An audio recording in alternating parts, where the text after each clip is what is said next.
So ప్రతిపక్షంలో ఉన్నప్పుడు గతంలో ఎలా అయితే ఓదార్పు యాత్ర పేరుతోటి మనందరి దగ్గరికి వచ్చి మనకు వద్దన్న ముద్దులు పెడుతూ ఎలా మనకు దగ్గరలో ఉన్నాడో, తర్వాత మళ్ళీ 5 ఏళ్లు కూడా అదే ఊహించుకొని మనం ఓటేసి గెలిపిస్తే ముఖ్యమంత్రి అయ్యాక మన మొహాలు చూడడానికి కూడా ఇష్టపడలేదు అతను. అందుకే మన మొహాలు కూడా కనిపించకుండా క్లాత్ పరదాలు కట్టుకొని ఒక గూఢాచారి లాగా మధ్యలో వచ్చి మధ్యలో వెళ్ళిపోయాడు తప్ప మనల్ని ఎక్కడ చూడలేదు. మనకి జగన్మోహన్ రెడ్డి గారిని చూడాలి అంటే ఖచ్చితంగా ఆయన అధికార పక్షంలో ఉండకూడదు, విపక్షంలోనూ లేదంటే ప్రతిపక్షంలోనూ ఉండాలని చెప్పేసి ప్రజలు భావించారు కాబట్టి, ఆ ప్రజల దగ్గరికి జగన్మోహన్ రెడ్డి వస్తూ ఉండాలని చెప్పేసి ప్రజలు కూడా ఇష్టపడ్డారు కాబట్టి అధికార పక్షం నుంచి తొలగించేసి విపక్షంలో పెట్టారు. ఇది క్లియర్. రెండోది సార్, కాదు, ఎందుకు ఎందుకు ఎప్పుడు ఎందుకు ఎందుకు ఆయన దగ్గరికి రావాలని అనుకోవడానికి కారణం ఏంటి? మీరన్న లాజిక్కే అంటే అనుకుంటే ప్రతిపక్షంలో పోని పెడితే వస్తాడు లేని అధికారంలో ఉన్నప్పుడు మనం ఎక్కడ కళ్ళకి కనిపించలేదు అనుకున్నా, ఎందుకు రావాలనుకున్నారు? ముద్దులు పెట్టాడు కదా సార్ ప్రతిపక్షంలో ఉన్నప్పుడు.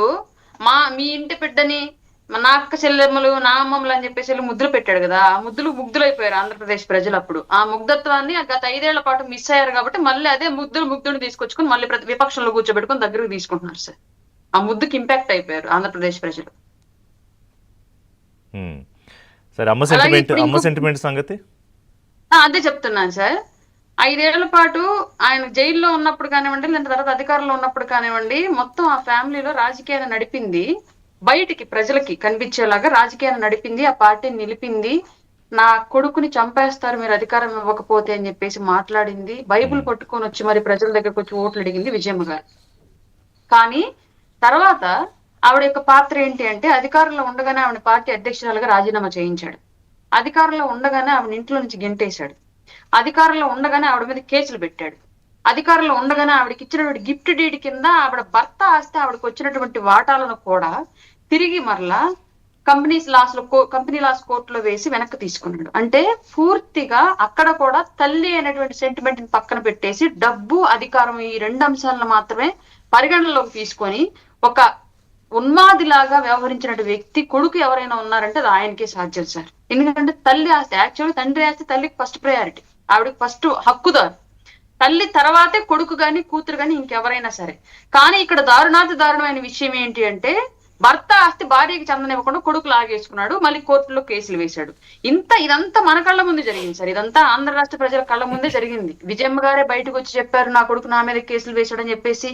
సొంత చెల్లెలు షర్మిల గారే చెప్పారు బయటకు వచ్చేసి, మా అన్నయ్య మా అమ్మ మీద కేసులు వేశాడు, నాతో కలిసి ఉంటుంది, నాకు ఎక్కడ ఆస్తి ఇచ్చిద్దో అని చెప్పేసి భయపడిపోయి అని చెప్పి క్లియర్ గా ఈ ఫ్యామిలీ డ్రామా అంతా కూడా వాళ్ళ నాన్న ఉండగా మంది సొమ్ము దోచేసుకుని కుప్పలు వేసుకుంటే ఆ కుప్పలను పంచుకునే దాంట్లో కొట్లాటలు జరిగి ఈ ఫ్యామిలీ డ్రామా అంతా కూడా ప్రజల ముందే జరిగింది.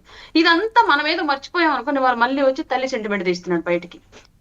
ఎవరు నమ్మాలి ఇక్కడ? ఎవరు నమ్మాలి? ఇందాక సార్ అన్నారు, అడిసిమల శ్రీనివాసరావు గారు అన్నారు, ఏదో సన్నీ బాబుకి అవినీతి అంటే ఏంటమ్మా అని అడిగాడు సన్నీ బాబు.